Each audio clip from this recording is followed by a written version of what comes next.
నమస్తే. ప్రస్తుతం మనతో పాటు కాంగ్రెస్ పార్టీ ఆదివాసీ చైర్మన్ వెల్లయ్య నాయక్ గారు ఉన్నారు. సో ఆయనతో మాట్లాడదాం. దేశవ్యాప్తంగా నీట్ పరీక్షలో జరిగినటువంటి అవకతవకల మీద చర్చ నడుస్తా ఉన్నది.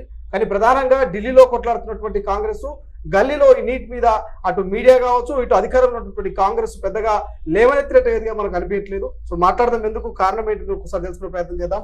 సో వెల్లయ్య నాయక్ గారు, మీకు తెలుసు, సో నీట్ పరీక్షకు సంబంధించినటువంటి విషయంలో అవకతవకలు జరిగినట్టు కూడా పెద్ద ఎత్తున అసలు దేశవ్యాప్తంగా ఇతర రాష్ట్రాల్లో కూడా కొంత అలజడి మొదలైంది. కానీ రాష్ట్రంలో ఉన్నటువంటి అధికార పార్టీ కావచ్చు, కొంత మెయిన్ స్ట్రీమ్ మీడియాలో కూడా దీని మీద పెద్ద ఫోకస్ కనిపించట్లేదు. సో ఏం చెప్తారు, దీని మీద స్పందిస్తారా? అంటే ఇది ముఖ్యంగా నీట్ ఎగ్జామ్ 23.5 లక్షల మంది రాసింది విద్యార్థులు దేశవ్యాప్తంగా. మొత్తం 1,10,000 మెడికల్ సీట్లు భర్తీ అయ్యేటటువంటి ఎగ్జామ్. దేశవ్యాప్తంగా ఉన్నటువంటి స్టూడెంట్స్ అంతా కూడా 1,10,000 అడ్మిషన్ జరుగుతాయి. దాని నుంచి దాదాపు 705 ప్రభుత్వ కాలేజీలు, ప్రైవేట్ కాలేజీలు దీని ద్వారా అడ్మిషన్ జరుగుతాయి. చాలా ప్రెస్టీజియస్ ఎగ్జామ్.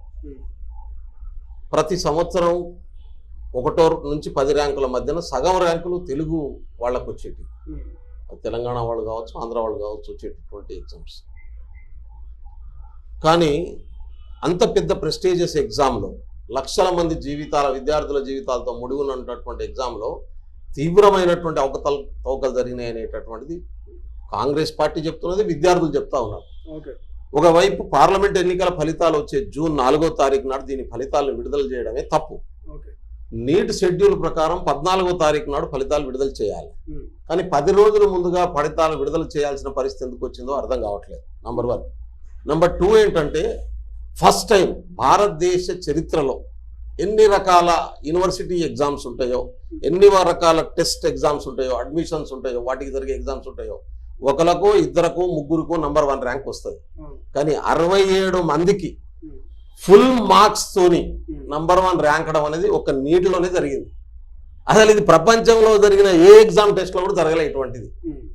ఈ భూమి మీద ఎన్ని దేశాలున్నాయో ఏ దేశంలో కాంపిటేటివ్ ఎగ్జామ్స్ కోసం పెట్టే టెస్ట్లో ఫుల్ మార్కులతోనే నంబర్ 1 రావడం. సో అక్కడనే అనుమానం మొదలైందని చెప్పుకోవచ్చా? 69 మందికి 720 మార్కులు రావడం, ఒక్కరిద్దరు కాదు, 69 మంది ఒక్క ర్యాంక్ రావడం ఎక్కడన్నా జరుగుతుందా ఇది? అంటే ఇది ఇయ్యడం వెనుకనే కుట్ర ఉన్నది, ఇది జరగడం వెనుకనే అవకతవకలు జరిగినాయి అనేటటువంటి. బీహార్ రాష్ట్రంలో పేపర్ లీక్ అయిందని 15 మందిని అరెస్ట్ చేసింది. దీన్ని ఎందుకు ఇవాళ గవర్నమెంట్ కన్సిడర్ చేయట్లేదు, ఎందుకు సీరియస్గా తీసుకోవట్లేదు?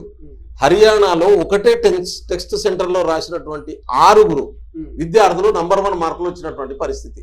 ఇంకో 2 విద్యార్థులు వాళ్ళ ఎలిజిబిలిటీ కూడా ఆ స్థాయి లేని వాళ్ళకు 720 మార్కులు మ్యాక్సిమం క్వశ్చన్ పేపర్ ఉంటుంది. ప్రతి క్వశ్చన్కు 4 మార్కులు ఉంటాయి. ఒక క్వశ్చన్ తప్పు అయితే -1 మార్క్ పడుతుంది. సపోజ్ ఫర్ ఎగ్జాంపుల్ ఒక క్వశ్చన్ తప్పైంది అనుకో, ఆయనకు ఎన్ని మార్కులు వస్తాయి? అప్పుడు 720కి బదులు 4 ప్రశ్నకు తప్పు అయితే ఒకటి మైనస్ మార్క్స్, 715 మార్కులు రావాలి. కానీ చాలా మంది విద్యార్థులకు 718, 719 మార్కులు వచ్చినాయి. ఏ ప్రాతిపాదిక మీద వచ్చినాయా అని చెప్పి గవర్నమెంట్ను అడుగుతా ఉంటే వాళ్ళు ఏం చెప్తా ఉన్నారంటే, మేము గ్రేస్ మార్కులు కలిపినామని. 1753 మందికి గ్రేస్ మార్కులు కలిపినాం అని చెప్తా ఉన్నారు. ఏ ప్రాతిపాదిక మీద గ్రేస్ మార్కులు కలిపారు మీరు? గ్రేస్ మార్కులు కలిపే పవర్ ఎక్కడిది మీకు? ఎవరిచ్చినటువంటి పరిస్థితి ఉంది? ఈ ప్రశ్నలకు సమాధానం లేదు. ప్రతి సంవత్సరం మీరు టెస్ట్ చేసి చూసుకుంటే ప్రతి సంవత్సరం ఎప్పుడు కూడా మీకు 1000 లోపు ర్యాంకులు వచ్చినటువంటి వాళ్ళు 2000, 3000 మంది దాటరు. కానీ 15 నుంచి 16,000 మంది ఇవాళ ర్యాంకులు దాటినటువంటి స్థితి ఉంది. గుజరాత్లో ఒక అమ్మాయి బోర్డ్ ఎగ్జామ్లో ఫిజిక్స్లో 1 మార్క్ వచ్చింది ఆమె. కానీ నీట్ ఎగ్జామ్లో 720 మార్కులు వచ్చినాయి. ఆమె బోర్డ్ ఎగ్జామ్లో, ఇంటర్మీడియట్ ఎగ్జామ్లో, మనం ఇంటర్మీడియట్ అంటాం, ఇక్కడ వాళ్ళు 10+2 అంటారు. ఆ ఎగ్జామ్లో 1 మార్క్ వచ్చింది ఫిజిక్స్లో. కానీ నీట్ ఎగ్జామ్లో మాత్రం ఆమెకు 720 మార్కులు వచ్చి నంబర్ 1 ర్యాంక్ వచ్చినటువంటి పరిస్థితి. ఇది వాస్తవం. ఇది జరుగుతున్నటువంటి అవకతవకలకు నిదర్శనం.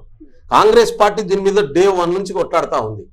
5వ తారీఖు ఫలితాలు రాగానే 6వ తారీఖు నాడు మా ఎన్ఎస్ఏ ఇన్ఛార్జిగా ఉన్నటువంటి కన్నయ్య కుమార్ గారి నాయకత్వంలో ఢిల్లీలో ప్రొటెస్ట్ చేశారు. నీట్ ఎగ్జామ్ను రద్దు చేయాలని చెప్తా ఉన్నాం. మేము దీని మీద ఇమ్మీడియట్గా కండక్ట్ చేయాలి, మళ్ళీ ఎగ్జామ్ కండక్ట్ చేయాలని చెప్తా ఉన్నాం. దాంతోపాటు అవకతవకల మీద మీరు సిబిఐ ఎంక్వైరీ చేయాలని చెప్పి విద్యార్థుల తల్లిదండ్రులు డిమాండ్ చేస్తున్నటువంటి పరిస్థితి ఉంది. దాంతోపాటు టీఏఐ అధికారులు ఎవరైతున్నారో, ఎగ్జామ్ కండక్ట్ చేసినటువంటి సంస్థ ఏదైతే ఉందో వాళ్ళ మీద చర్యలు తీసుకోవాలని చెప్తా ఉన్నారు. ప్రభుత్వం నుంచి ఏ రెస్పాన్స్ లేదు. నిన్న వాళ్ళు అధికారులు ప్రెస్ మీట్ పెట్టి చెప్తారు మేము గ్రేస్ మార్కులు 1653 మంది కలిపినాం కాబట్టి వాళ్ళ వరకు మళ్ళీ ఎగ్జామ్ పెడతాం. నేను వాళ్ళ వరకు ఎట్లా ఎగ్జామ్ పెడతారు మీరు? మరి బీహార్లో అరెస్ట్ అయిన 15 మంది పేపర్ లీక్ అయినటువంటి పరిస్థితి ఏంది? కాబట్టి దీని మీద సమాధానం లేదు. ఇవాళ ఆన్సర్ లేని ప్రశ్నలు చాలా ఉన్నాయి. ఇవాళ 23.5 లక్షల మంది ఆందోళనలో ఉన్నటువంటి పరిస్థితి ఉంది. కాబట్టి వెంటనే దీన్ని రద్దు చేయాలని చెప్పి మళ్ళీ ఎగ్జామ్ కు డేట్ షెడ్యూల్ ఇవ్వాలని చెప్పి కాంగ్రెస్ పార్టీకి మేము డిమాండ్ చేస్తాం. అసలైన తొలి వెలుగు. ఫాలో వాట్సాప్ @తొలి వెలుగు official.